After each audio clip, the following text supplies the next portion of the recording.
Hello staff and administration.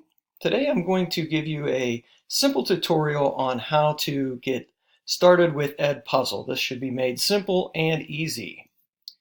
Step 1, go to edpuzzle.com or just search Edpuzzle in the right and click sign up.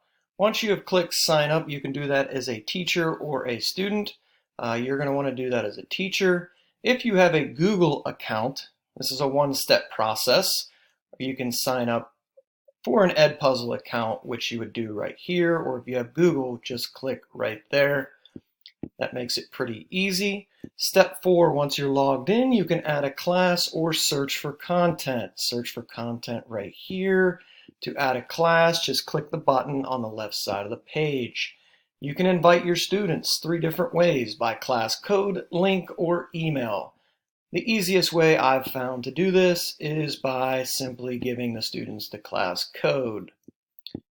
Step 6, view and create content. There are 3 ways to view and create content. You can search by your curriculum, your school's private library, which is a nice tool to have, or searching some popular video platforms. I usually search the popular video platforms, and you can see what that looks like right here. Once you find your video, you can upload it to one or all of your classes. Some videos you find, content sections have already questions added to them. So like when you see the 6 here, you know that this has 6 different questions or stopping points in this video, while others have none, and you can edit as many stopping points as you would like. Notice no shape means no questions, so this video is open for editing.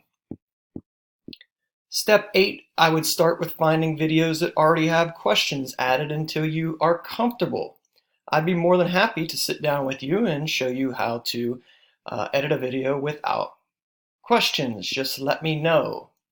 Step 9, check your students' progress. You can do that a couple of different ways. Whether they watched the video, what grade they received. You may have to go in and manually grade some of those questions depending on how you ask them, when they last watched it, and whether they turned it in. Step 10, other cool features. You can put a start date and a due date. You can prevent the students from skipping. You can share this assignment with your students and or coworkers. Reset the students' progress if they did not do as well as you would have liked them or they would have liked. Download your grades to a spreadsheet, or you can delete your assignment. What not to do. Do not overload your presentation. The following Edpuzzle I created here for the Unit 4 geometry test, the first thing the students noticed was the number of questions. Most never attempted the review because they saw all of this mess going on down here. There were 60 stopping points in this 12-minute video. This is a great example of cluttered visualization. Though the content was thorough, the presentation did have a negative effect on my students. Be well organized and get to your point across, but less is more when it comes to Edpuzzle. Put the ownership on the students to take quality notes throughout the video. Let them dictate how much or how little they want to use of the review. I hope you've enjoyed the Edpuzzle.